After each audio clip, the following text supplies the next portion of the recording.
Welcome back today with my two colleagues. My colleague from music, Dr. Melissa Garola, is with us, and my colleague from the math department, but soon to be music, Miss Fan Chen. So, welcome back, everybody. And we've got our little elephant, Mamu, and you can see the little violin. That's his trunk. I just love this elephant so much. All right, so today we are going to carry on from Wednesday. And before we do anything else, I just want to go ahead and put out that message for you. We are available on Facebook, Instagram, YouTube, and Twitter at EPCC Music. Please subscribe if you haven't. Yes. There's our beautiful faces. Mine from 1987, right there. Wasn't that long ago. I was going to say, I'm waiting for somebody to believe that. Okay, next slide.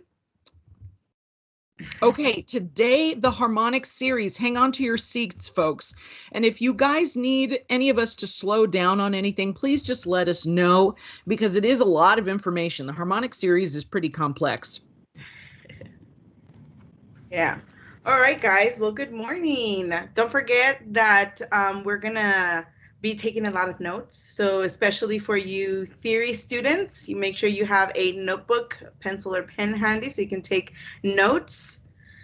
And again, if it is a lot of information, so if at any point you do need us to slow down, please let us know. All right, well then let's get into this. So yesterday we kind of rushed through a couple of different things, and we started talking about sound and vibrations and frequencies of sound. So we wanted to go ahead and kind of start there and kind of dive a little bit further into that particular topic as it ties into the Harmonic series. So just terms that you need to know.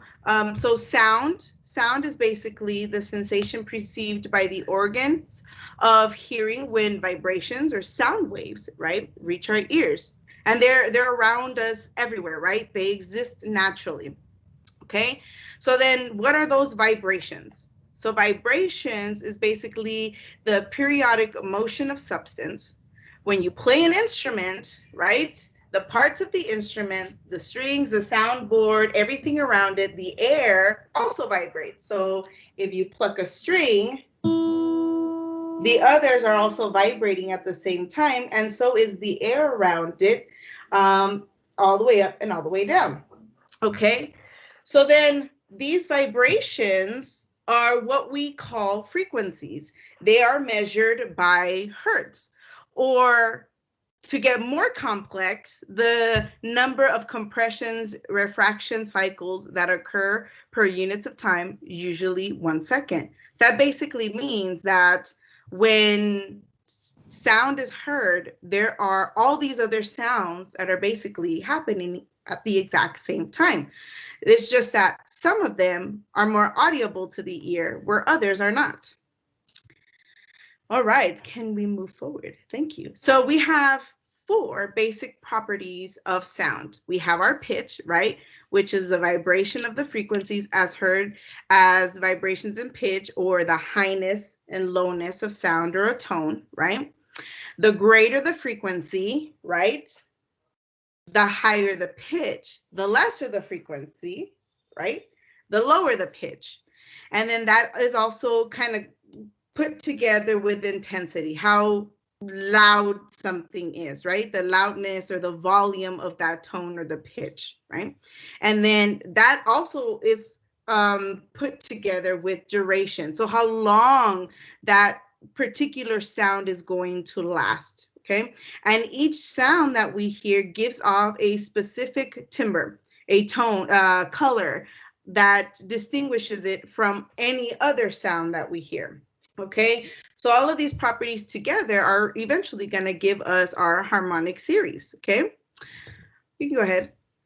So a couple more terms. So then we have in our harmonic series, we have that first initial sound that you hear when something is played. So like when I struck the string. That first strike is what we call our fundamental. It's the most prominent tone or pitch that rings, or the most audible.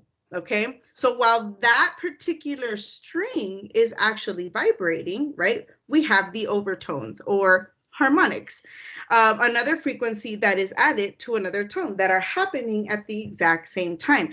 And mathematically, scientifically, these vibrations, these sounds go to infinity unless something is stopping it that pushes back the sound, right? So all of this exists everywhere, even from the wind that we have outside to obviously strings on an instrument, on a piano, because pianos have strings, right? Even on percussion instruments. So those exist naturally everywhere. Okay, even our voice makes a specific frequency. Okay, all right, we can go ahead and move on. So we talked about yesterday how when you strike a particular sound or the particular string and those tones are sounded at the exact same time, there are tones that are more audible than others, right? So when we strike the string, let's take, for instance, A on the piano, right? And we say A has a frequency of 440 hertz, okay? How would we know what the octave frequency is, okay? Well, that is kind of all tied to math. So normally an octave will produce a 2-to-1 ratio, okay? So if we know that that frequency A has a hertz of frequency of 440 hertz, we would need to mathematically figure out what the hertz is for the octave above. Okay, and we kind of dived into that, and we're gonna dive even further into that. So again, it's gonna get a little bit more complicated. These tones also can be divided in halves, by thirds, by fourths, by fifths, et cetera, to infinity, until something kind of brings back our sounds. Okay, we can go ahead and move forward.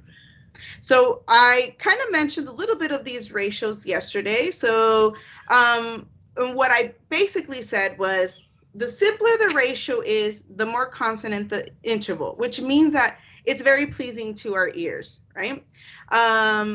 However, the more complex, the more dissonant sounding it is. This is why different tuning systems to different people either sound either very in tune or very out of tune, depending on the person, right? And depending on how we're perceiving it per ear, right? So these different ratios are produced. So there are different ratios that give us our specific pitches, okay? So the octave, like I said, produces a 2-to-1 ratio. Then we talked about that perfect fifth that produces a 3-to-2. And I will go ahead and demonstrate all of this as we progress on the guitar. That way you guys can hear it as well. And then we have the ratio of a perfect fourth, which is a 4-3. The major third gives us that 5-4. Then the minor 6 and 8-5 ratio, and then that minor third of 5-3. Okay, so all these different ratios. And of course, these ratios can get very, very complex, right? Depending on where we are and what frequency we're trying to find. Okay, all right, we can go ahead and move forward. So how would you find the frequency of a note given a particular ratio? Well, we multiply fractions. We multiply, we divide, we do all different things, right? But the most common is multiplying a fraction. So from here, I'm gonna go ahead and give it to Miss Fan Chen, who's gonna go ahead and dive into the mathematics of the harmonic series. Cool. All right. Thank you. So I think I met most of you guys, and today I especially wear my special shirt. It's called My Shirt. That means Math in a New Direction. So we can take a look at the math in music. And on Wednesday, I'm just going to go over this really quick. That was the slide from Wednesday. A quick review, as Melissa mentioned, that the frequency is talking about how often the things happen during a period of time. For the music, we're talking about per second, right? And when we talk about the A note is the 440 hertz, it means 440 cycles per second. That's how fast it goes. And the ratio And in this week, we talk about a lot of ratio. Let me just get all those slides up in here very quick. You can see that ratio is basically is par to par, right? So for the like a dark blue par is 3, and the light blue par, the beginning is that's 2. That ratio we call as 3 to 2. That's the fraction you guys always see. Is the fraction, right? So 3/2. And that's equivalent to 6/4. Why is equivalent to 6/4? Because each piece for the original piece is divided in 2 smaller pieces, right? So each group become 2 more groups. That's reason 3 becomes 6, 4 become 2 become 4. So it's a 6/4. That's the same ratio in fraction, right? That's called the improper fraction. If you punch the number in your calculator, you divide it, you might see that, oh, that's equal to 1.5, because the 1.5 is the same as 3/2 is 1 and 1/2. So 1 piece and half piece. That's what that meant. All right, so we did talk about the ratio is, let me know if I go too fast. I know that on Wednesday, I go over this slide really quickly because we focus on a lot of the music. And the ratio we talk about is comparison, right? So in the music interval, you can see the ratio is comparison between the 2 frequency, maybe frequency 1 to frequency 2, or if we switch that, if frequency 2 to frequency 1, right? So when we do music, we say when you add the intervals, right? In mathematically, we can prove that it's the same thing as multiply the frequency ratio, and that is the math proof. I went really quickly, so today maybe I slow down and talk about this in case there are some musician and mathematician in the room wanted to know about that, right?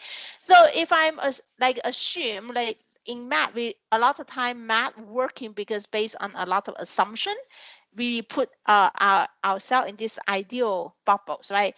With certain condition, then the things work, right? So the conditioning here, we say let the R1 represent the ratio of frequency 2 to frequency 1.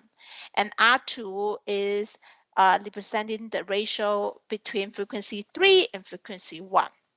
And R3 is the frequency 3 to frequency 1. That's etc. Right? So do some math in here. So this in math, we say that is an equivalent statement. Right, so if you think about that, the F2 over F1 is the same way as F2 divide F1, right? So we can divide that expression as F2 is equal to ratio 1 times frequency 1. The same argument I can put as a frequency 3 is the same thing as ratio 2 times frequency 2. And then in this case, we call that a substitution, right? How can we calculate the frequency 3? Well, frequency 3 is equal to frequency 2 times frequency, the ratio 2. And frequency 2 can be replaced, or we call substitute, as R1 times F1, that's the ratio 1 times frequency 1. A little bit more math in here. Therefore, when we calculate the ratio 3, right, the ratio 3, we say is indicated between the ratio between frequency 3 and frequency 1. You substitute those in here, and that's called the common factors. You can see the common factors between the numerator, which a lot of people call the top number, and the denominator, right? So they both have frequency 1 there. So therefore, we call the cancel indeed is frequency 1 divided by frequency 1. The same number divided by XL is equal to 1. Any number multiplied by 1 is the number XL. Therefore, we call 1 is the multiple identity. So that's equal. Here we go. I just showed it to you that ratio 3 indeed is equal to ratio 2 multiplied by ratio 1. And then we hit into logarithmic functions. If you have not heard about that, is usually you would learn that either in college algebra, or we call the pre-calculus class, or sometimes you would take the NCBM class, you will learn about that. So if we take the log, the LOG is a notation. It means I'm looking for the exponent of numbers when you use the 10 basis 10 to to that exponent. We give it to the given number. For instance, log base 10, we call the common log 100 is equal to 2 because 10 to the second power 2 power is equal to 100. That's what I meant in here. Well, anyhow, let's come back to here, and the log ratio 3 is equal to the substitute that is equal to common log ratio 2 times ratio 1, and that's called the product property. Indeed, my student just barely started learning that in pre-calculus class, is math 13-14, and so that you can separate that is log base. Fawn,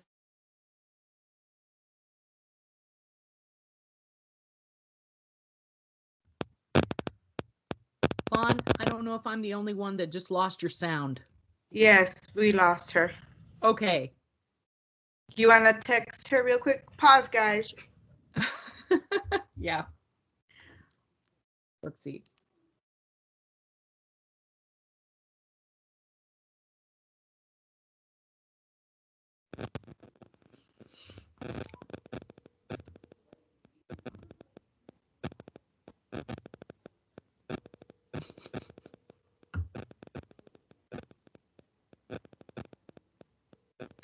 I'm trying to call her.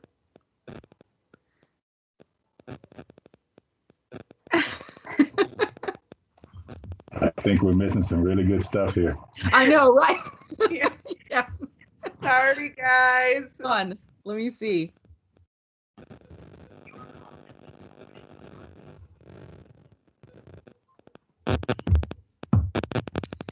Fawn. Fawn. No, she's not listening. Hold on. Give me just a second. How? There we go. Oh, no. Okay. Is there a way to send her a message? I just raised my hand. No, she's not. She can't see me. Oh, yes. Good. We can't hear you. We can't hear you. Yes. Here. Ears. Dumbo.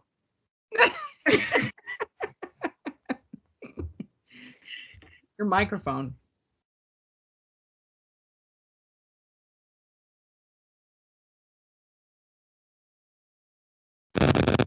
Can No. you see her? Because I can't see her. No, we can't hear you. Maybe unplug the microphone and the headphone. Can you unplug it? Can you hear me now? Yes, now we can hear you. There you Okay. are. We lost you. I think it's my it is Your my headphones. yeah my headphone problem. Mhm. I was like, you guys so excited for math. Right. I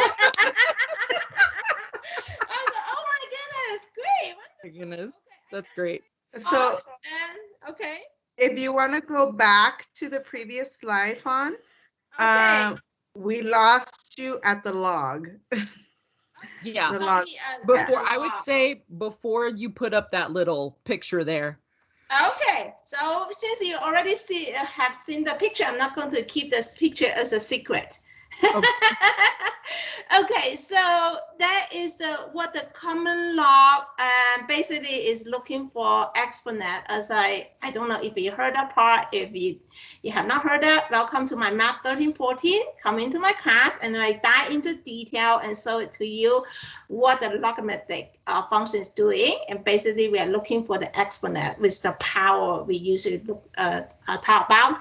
The last expression, you see that the log indicated common log, that means base 10, which means 10 to whatever the power we are looking at is equal to the given number in the expression. You can see is R3 or R2 or R1, whatever those number, right?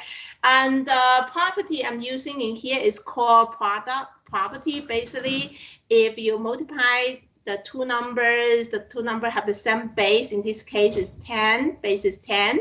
Then it's the same way as you have the 10 to the two different exponent add together. So that's what the common log R2 plus common log R1 meant. Okay, let's take a look at the picture, how this product related to a sum.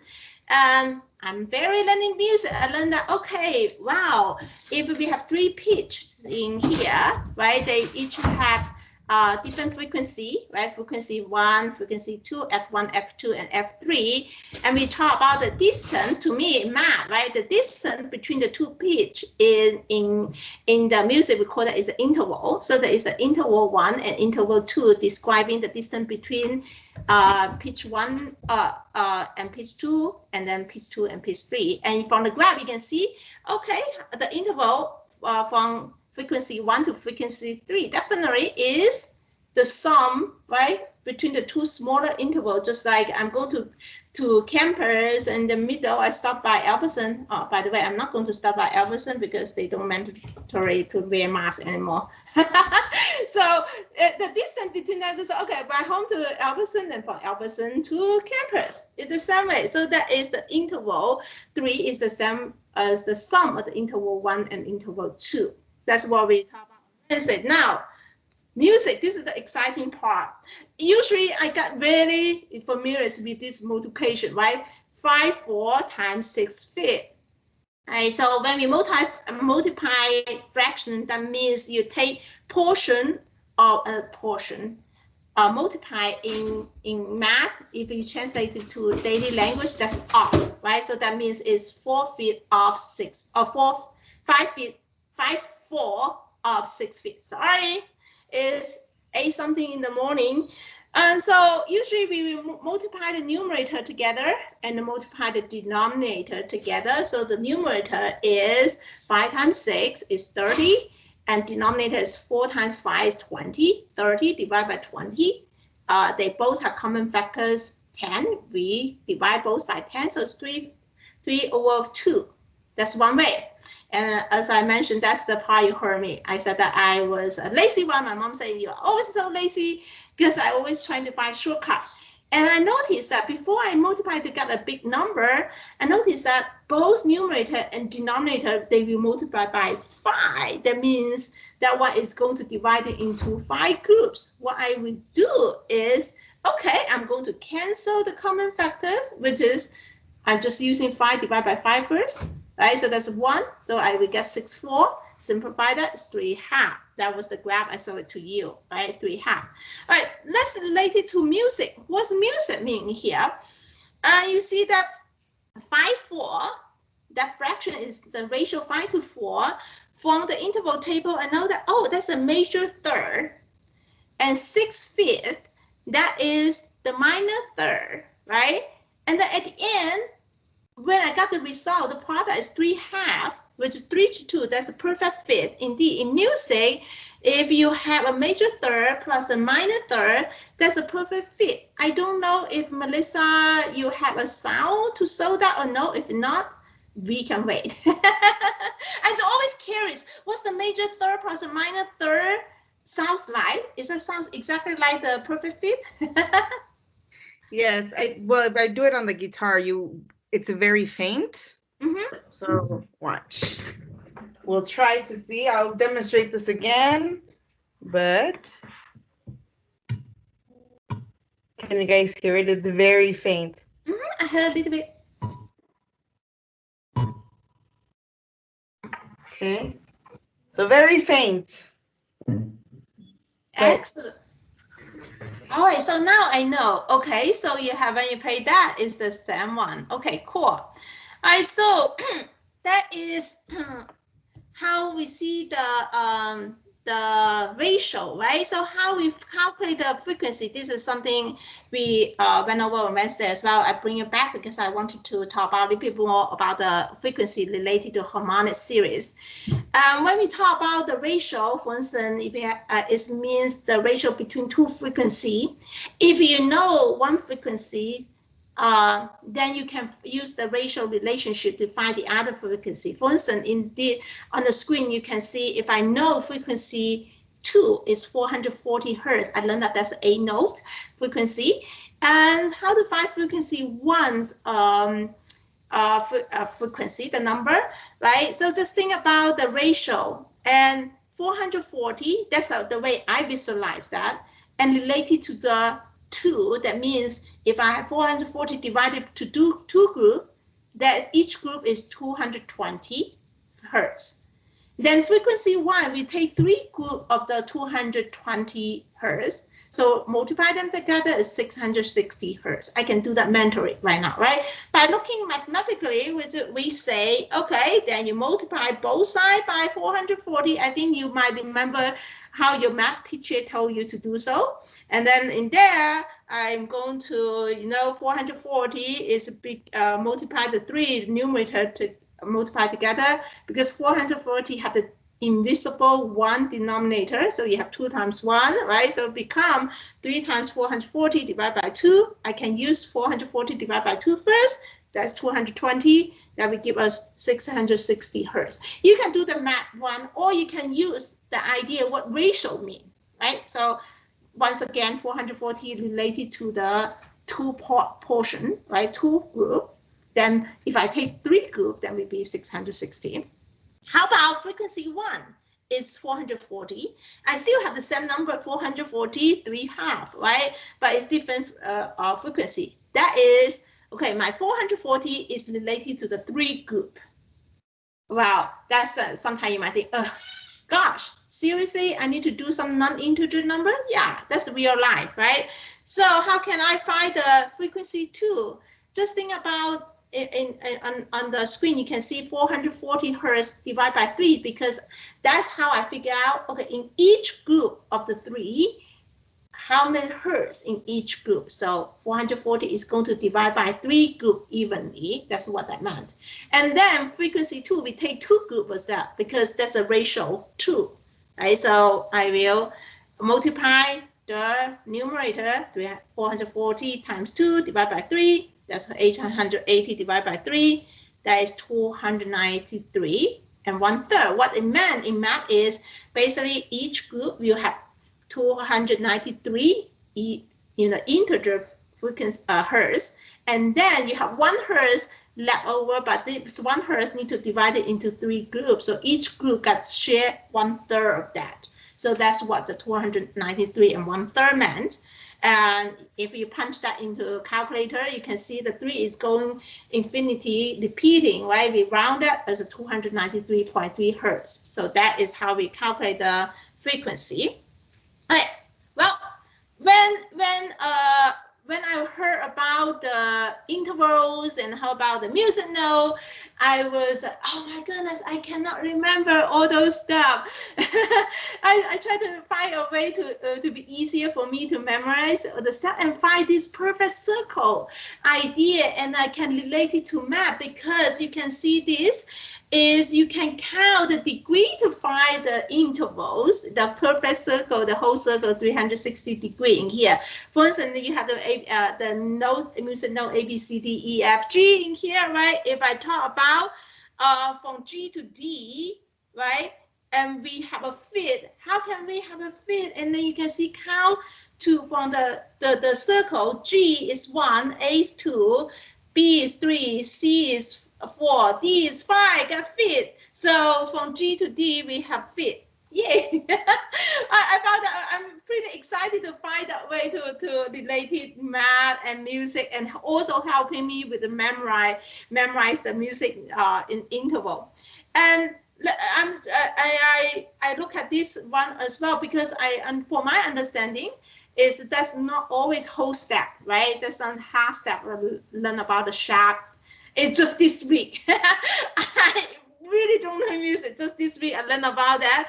I'm pretty excited to find this one, and you can see that the whole circle is going to divide right into 7 equivalent pieces, and you can see that if you draw the line between, that's the interval between G and D, and then you can see all the music note in between that. Go to the crosswise, and then you can see what the music note in between that. Maybe I would love to have our musician here, your professor, to explain to us you know, what those music notes are, because I cannot explain that part. All right, so, and then another thing to me is very interesting, and I can talk about a lot of the, you know, the segments of the circles, and I'm not going to get into the detail, and that's another way to see the interval in the circle way in dividing the degree. Okay, so that is how we can count the circle's degree related to your interval. All right, going back to the perfect fit. Perfect fit. So perfect fit, if you go back to the table, is 3:2 ratio, right? So that's what we did in here. And you can say 660 hertz, but if you multiply, that's repeating, sorry. I meant to go into here. So today we are going to talk about harmonic series. This is harmonic series in math.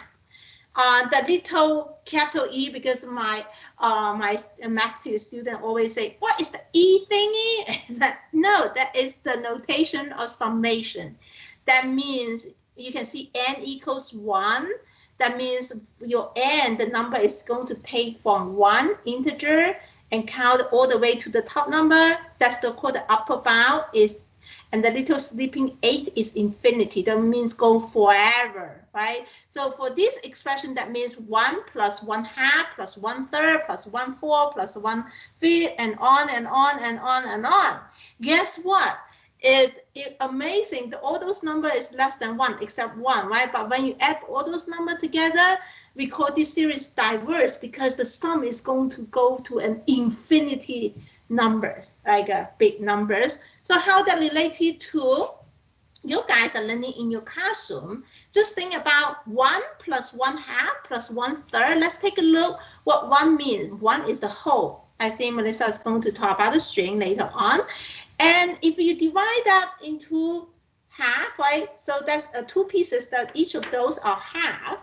And if you the whole divided into 3 pieces, the first piece is 1/3, the second piece is 2/3, and the third piece is 1, right? So and so on. You can see the picture in here, and the harmonic in music you can see is those those combination together. So that looks like this, right? Is 1 plus the 1/2 plus 1/3 and so on.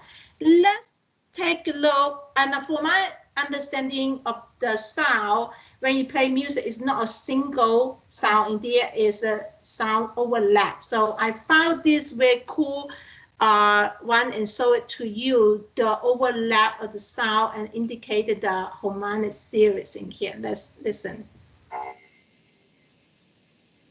And you can see those way, right? Indeed, those are the frequency and so on to you. And you can see that at the beginning, that is the interval is larger, like a distance larger, and then getting smaller and smaller and smaller, right? And then the wave is getting the amplitude, we call that is higher, right? So that's high pitch for this.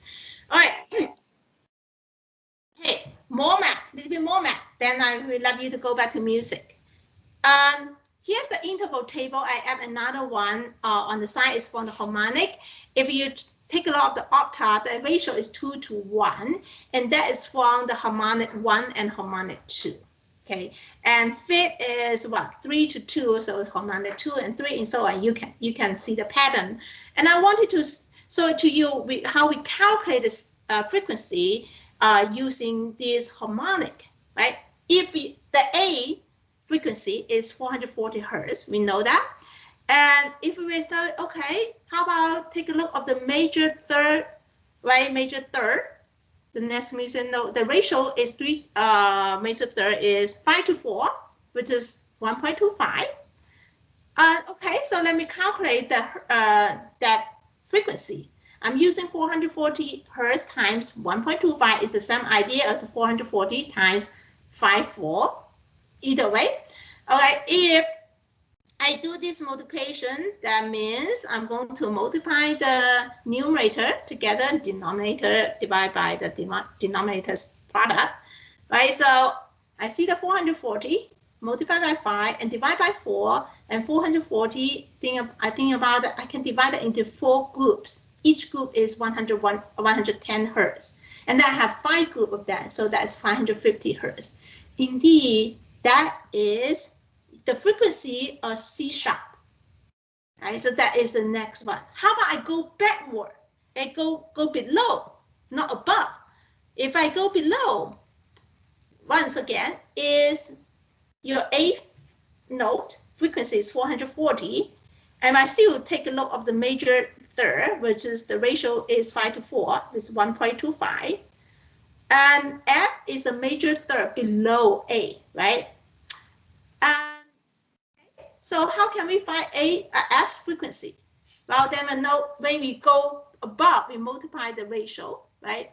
And the F frequency multiplied by the ratio 54 or 1.25, that's equal your A frequency. I know A frequency in math, we call that is substitution. And then I use F to indicate the F's frequency, because that's where I can use variable to indicate an unknown, right? So in math, a lot of times you hear X and Y, but it's not always X and Y. So to find the frequency of F, what I'm going to do is I'm going to divide both sides by 4. And it become 440 times 4 feet. Why? Why is it multiply the reciprocal? Just think about that. Frequency F to, frequency A's frequency over frequency F is equivalent to 5 over 4. So frequency F is always related to the four groups, and frequency A is related to the 5 groups, right? So that is, if you relate the ratio, then you will understand, okay, oh, wow, the ratio is switched. Instead of 5 to 4 will be 4 to 5. So I will change that to multiplication for this. That's called multiplicity reciprocal, 4 feet. And some idea, right? So I'm going to have 440 divided into 5 groups. Each group will have 88 hertz. I'm going to take 4 groups of that. So that is 352 hertz. Whew, that's a lot of math over there. So finally, I figure out the frequency of F note is 352. That is the note below of the A notes. I think I have taught enough in math. I'll let you guys go back to music. Thank you, Ms. Chen. So what is the harmonic series? It's basically everything we just talked about. Tones that exist naturally and create a vibration. Within the vibration of a particular tone or note, smaller vibrations are also occurring. So if you guys paid attention to the little clip that Ms. Chen actually played, when that note was struck, it created all these different vibrations, right? These peaks. And each of these peaks have a different frequency that are happening all at the exact same time. Okay, we can move forward. So when you strike a string, right? So if we're going to take you back, if you can picture for me the piano, right? The lowest note on the piano is an A, okay? That has a hertz of 55. Okay, when we get up higher, they get more intricate, right? So the higher the A is, the higher the hertz is. So if we think about the low A on the piano, it has 55 hertz. And when you strike that string, it vibrates. And when this happens, there are also subdivision of vibrations. And these are known as our overtones, our harmonics, which I've already talked about. So if we take, say for instance, this bottom string, and say this string is A. It's not, but let's say it's A, right? And we strike it, right? One more time. There are all these tones, overtones that are happening that we don't necessarily hear, but they're happening. Same thing with a lower note. Okay, and when we strike it, everything else is also vibrating at the same time. Okay, so when we put our finger, or we divide the string in half, if we can go move forward, then we basically cut the wave in half. Okay, so it makes the 2-to-1 ratio. If we can move to the next slide, Dr. Flores, please. So that first harmonic, right, or which is our fundamental, will be an octave above that fundamental. So if you have the first note, which is our fundamental, you separate the string in half, it'll give us that octave. And that octave is double the size of the original note or frequency. So again, if we had A at the bottom had 55 hertz, and we cut it in half, it's going to produce double the frequency. So 55 times 2 is 110. So this is what it would sound like on a guitar. So on the guitar, the middle from the neck to the body would be about fret 12. Okay, that produces our octave. Can everybody hear that? I'm going to get a little closer. Here's the original note, original fundamental, and here is the split.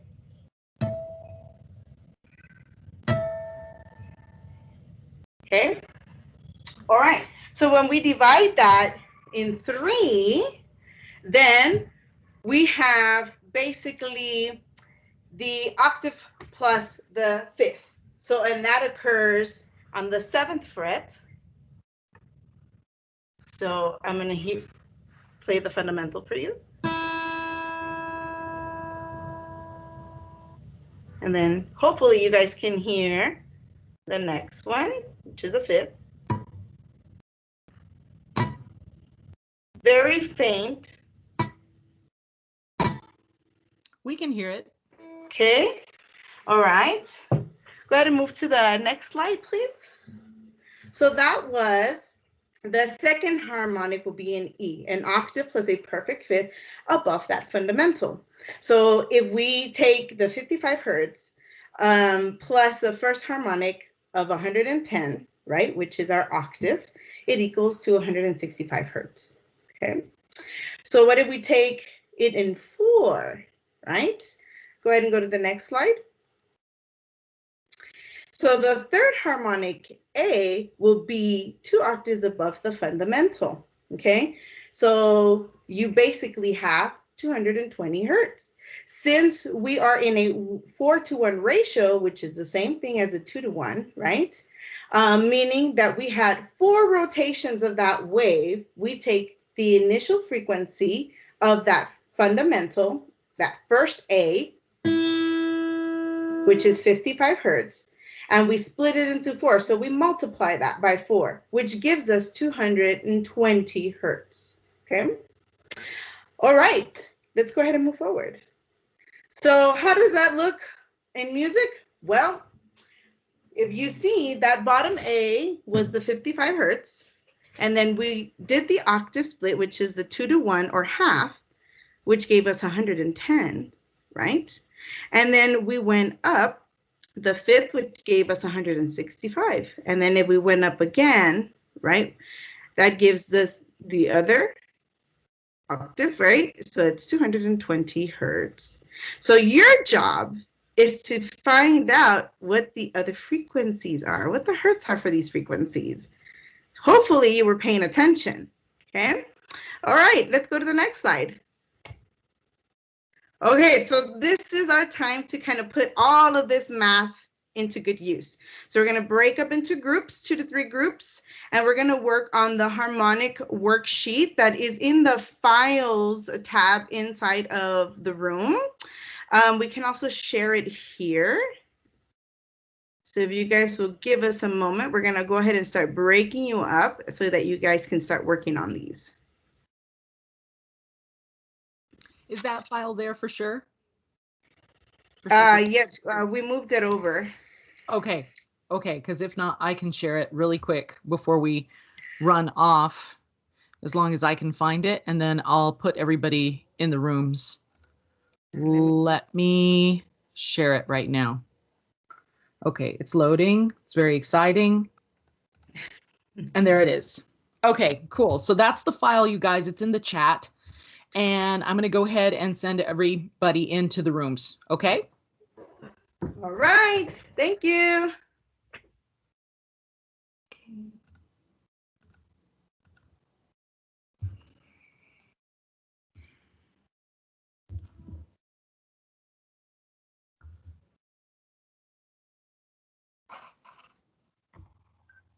Give it a minute. Yes, sorry. It takes forever. It takes a minute. Everybody's in suspense. I know, we're just like, exactly. Me too.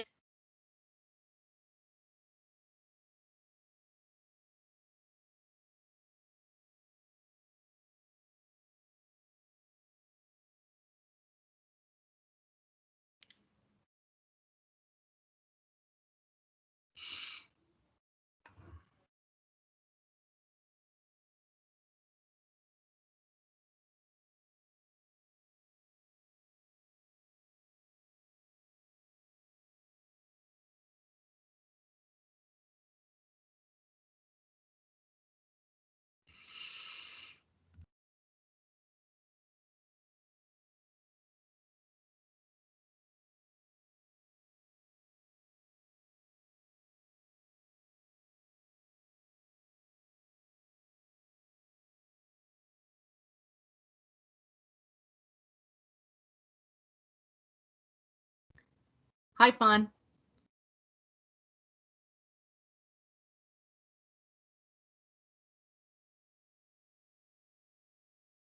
Fawn, I can see you. I don't know if have I joined your room somehow? Oh, there you are. I can see you. Have I joined your room somehow, Fawn? Yeah, I am joining the room. But I don't. I mean, right now I'm in a second device to see what's going on because my other one froze. It seems I'm in a room and also I'm here too. Ha! Oh, It's interesting. okay. That's very Yes. weird. I Okay, know. I'm gonna jump in. Do you need me to like re-invite you or something? No. Okay. I'm just going to not talk in this computer. I'm going to talk to the other computer because I'm in the room with Dante, Okay. Sandra, Okay. and Nancy. All right. Okay, I'm going to there. Okay. All right. Okay. Ignore All right, me. bye. Yeah. Bye.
Again. You were in the middle of something and we left. Middle. It's okay, Michael. We'll go ahead and I'll go ahead and explain it to you at the end if you'd like, and stick around and I can go ahead and do that for you, okay? Okay. All right. Yay! How did everybody do?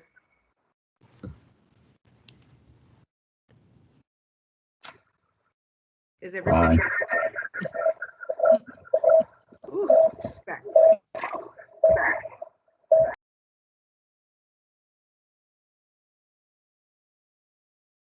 Dr. Flores. Yes. Hello. Hi. I thought I would bring everybody back early because I was worried that about last time. I was in the middle of a problem. I'm sorry. No, please, if you'd like to finish, please by all means. But I was a little worried that we wouldn't have enough time to wrap up. So that's where it would take 10 minutes to get us back in one. Right, exactly. Yeah.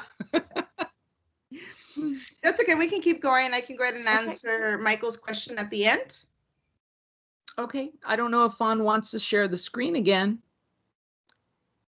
Have we lost her? Are you there? I think she's there. I see her. I don't hear her. Yeah. Let me do this. Let me share the PowerPoint with you guys. Okay. Down here somewhere. Okay, we were in the breakout rooms. Cool. All right, let me share it. There we go. You see it? Yes, we can see it. A little small. Really? Yeah, at least for me. I'm not sure about anybody else. Maybe that's just. Is that better? Yeah, that's better. Okay. Cool. Yay. Okay, so did you know that there are different kinds of tuning systems? This is me. Hello, good morning, everyone. So yeah, before to kind of make things less complicated, I'll kind of summarize that when you take a look at Johann Sebastian Bach's Well-Tempered Clavier, this was the period when they started to really modify the keyboard instruments, and they were now dividing everything evenly, basically by 12, by the chromatic scale, okay? And what that means is, as you all know, many of you that are vocalists and everything, you know that when you play with the piano is never going to, the chords are never perfectly in tune. And what it is that they have to, because of the fact that everything's being equally divided instead of just intonation, what happens is you end up sacrificing a little bit of that intonation. Really, if you're looking for a true pure sound, the best way to do that is with a string quartet or with groups of instruments that are flexible. Wind instruments are flexible, string instruments are flexible. The piano is not flexible, all right? And neither any kind of keyboard instrument. It's pretty fixed unless you were to go in with a tool and actually start adjusting the strings, which would be the worst thing you could do.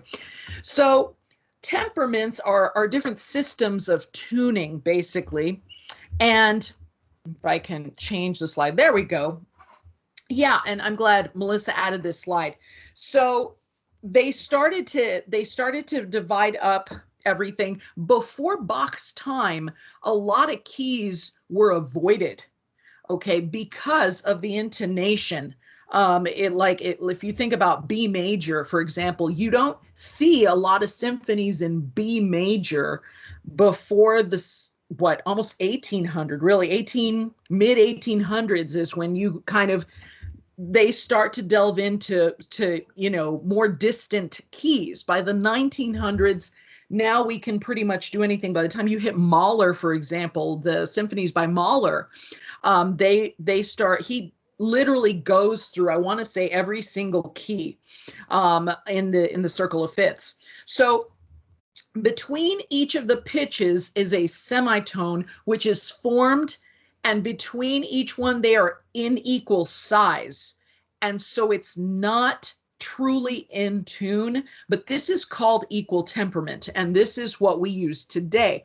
So, you know, another little quick funny story is when you tune in band, right, or in orchestra or wherever, and everybody has their tuner out, like, oh, I'm going to tune, I'm playing the third, I'm going to play it in tune, I'm playing it in tune.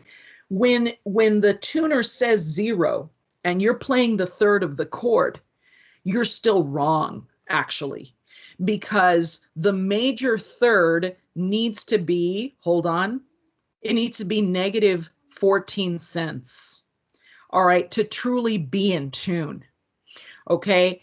And then the minor third, I believe it's plus 14 for the minor third, okay? So in the equal temperament, we adjust the intervals of the fifth so that it is a smaller fifth. And we do this because if we just use the pure fifth, we don't end up on the same note that we started on. Yeah, if you were, I mean, picture that. Picture how they tune the piano. And I've never sat down to speak with a piano tuner, but sacrifices are made. So what about the intervals, like the major thirds? Yeah, this type of tuning, just intonation, let's talk about just intonation, which is, like I said, what can be done with a string quartet, for example. This type of tuning occurs naturally as a result of the overtone series. It is used for simple systems of vibrations like string instruments. With just intonation, we use ratios based on the integer proportions found in the harmonic series. Instead of equal parts where we're dividing the chromatic scale, right, we basically tune using whole numbers. Using only pure intervals changes the pitch as you sing. It also changes the melodic intervals, which can either make a pitch sound sharp or flat. And this brings me to, I'm kind of glad that we are ending with Beethoven, because we had promised our discussion on Beethoven last time, but here's the story with Beethoven and why we wanted to incorporate Beethoven. If you don't know this already, Ludwig van Beethoven went deaf in his late 20s, which is devastating. If you can imagine, he started to show signs of deafness by the time he wrote his Symphony Number 9. Okay, Symphony Number 9, which we know the Ode to Joy from, right? That symphony, he was completely deaf by that time. And so you're probably wondering, and many music appreciation students ask this question, how did a composer that was deaf compose a piece of music? And so what is that magic? Well, okay, hold on. I don't want to go from there. Yeah, so what it is that he knew his music theory. He knew all the Roman numerals. He knew what the inversions were. A lot of it really boils down to math.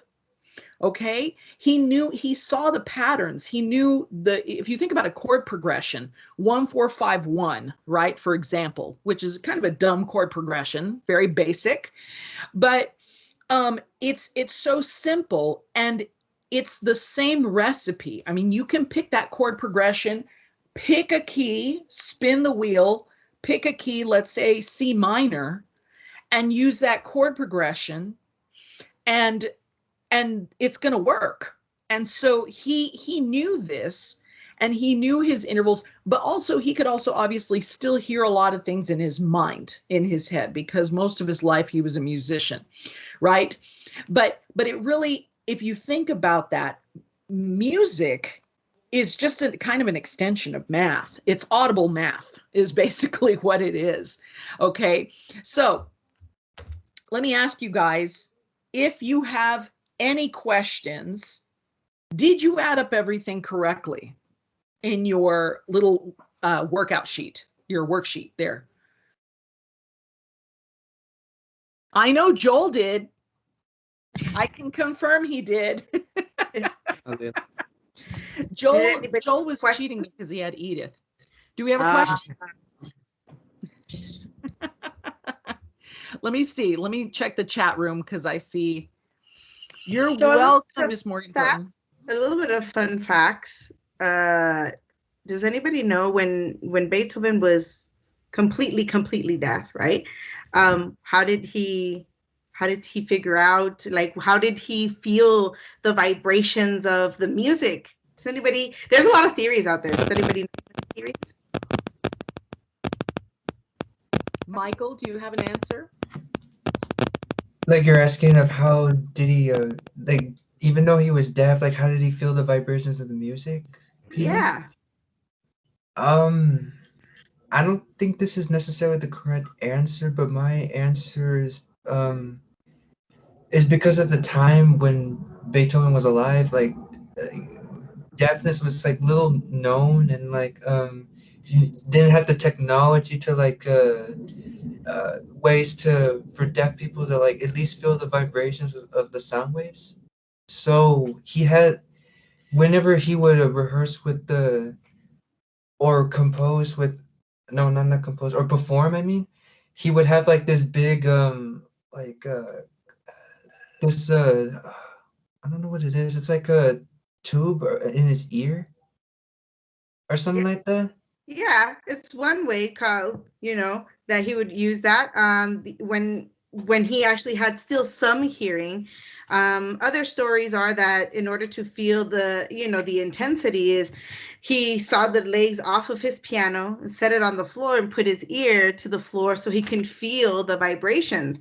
Another story is that he would take a pencil or something wooden in between his teeth and place the tip of it on the string so he can feel the intensity of those vibrations. So incredible how what means he went to kind of feel these vibrations so he could compose. It's incredible because we take that for granted, right? Because we all have our hearing, but it all works the same way. And then, the fact that he actually studied, right, and he still had hearing when he was young, he memorized all of these different combinations, which made it that much easier for him to understand what tones worked together. Okay. All right, so going back to our worksheet, did anybody have questions? Anything that I need to go over? So I know Michael was trying to get the last portion of it. Let me see if I can share my screen. Let's see if it lets me. Do I need to unshare? Oh, good. You got it. Awesome. I got it. Okay, so we were trying to figure out the frequency of that C sharp. So I said the easiest way to do it is we take the fundamental 55 hertz of that A, which is the very first A, all the way to the left-hand side of the piano. So that particular, sorry, I just striked my guitar on this other end. That particular note has a frequency of 55 hertz. And since C sharp is on the fifth cycle, we would basically multiply. So we take 55 of that fundamental times 5 would give us the frequency for that C sharp. So we basically get 275 hertz. And we can figure that out all the way through the harmonic series. Now remember, there are frequencies that exist in between these notes, and those are when our ratios get more complex. So that's why we have, equal types of tuning systems to make it a little bit easier versus whole numbers. Okay, so there's all different kinds of tuning systems. So that's the main thing that you guys have to realize, is that there are different frequencies, different notes happening at the same time. And some of us can hear them, some of us can. It all depends on what we're able to pick up physically through our ear. All right, so I'm gonna stop sharing here. I don't know where you guys went. Let's see if it brings me back. Here we go. Okay. You want to go ahead and, anybody have any other questions? Questions, No? anybody? No, we're good. All right, you guys. Well, I want to say thank you. Thank you for joining us today and joining us this week. Those of you that came every single day, that's really super awesome. I think, you all know our contact information. Please contact us. These recordings, yesterday I was just trying to download a couple of the recordings. They go directly to Sway. Sway is that Microsoft's version of, what is it called? Stream. Stream. Sway is something else, isn't it?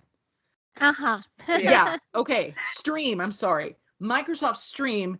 And that's their version of YouTube, kind of ish, right? So if you go back into our chat room, you can take a look and find the videos. If you click on replies for that particular day, you can see the videos and you should be able to watch them. Those videos will be available in here for 20 days. And then after that, by then I'll have them uploaded to YouTube. My apologies that I don't do things faster. If I could clone myself, I would. But sadly, that technology has not been made available to me personally. And so, I don't know. We'd like to thank you today. And I want to add into that, I linked the stream to our teams. So let me share my screen very quick so you can take a look what I meant in here. Sorry, I'm going to kick you out. That's fine. So if you are here to attend our our workshop, on the top there's a tab, and I call the memo video, and you might see that it's already linked to our stream channel, and all the videos are there as well. That one, it won't be deleted, it's always there. And also you go to the stream, if you search memo, and you can find our channel. So we will continue adding the videos up there. And then if I could just add, so next week, our music department is going to be starting our recitals. Yay. So we get to hear all of our performers in our department. They are held every Thursday at 2:30 every 2 weeks. If you are interested, it is open to all. Shoot me an email, shoot me a text, and I will be glad to share that link with you. We'd love to have you. And again, find us at our social media pages, like us, subscribe, tell your friends to watch our videos. That way we can get our department out there. And again, we'd like to thank you all for joining us today. Bye, guys. Thank you so much, everybody. Appreciate you. Okay. Bye. Take care.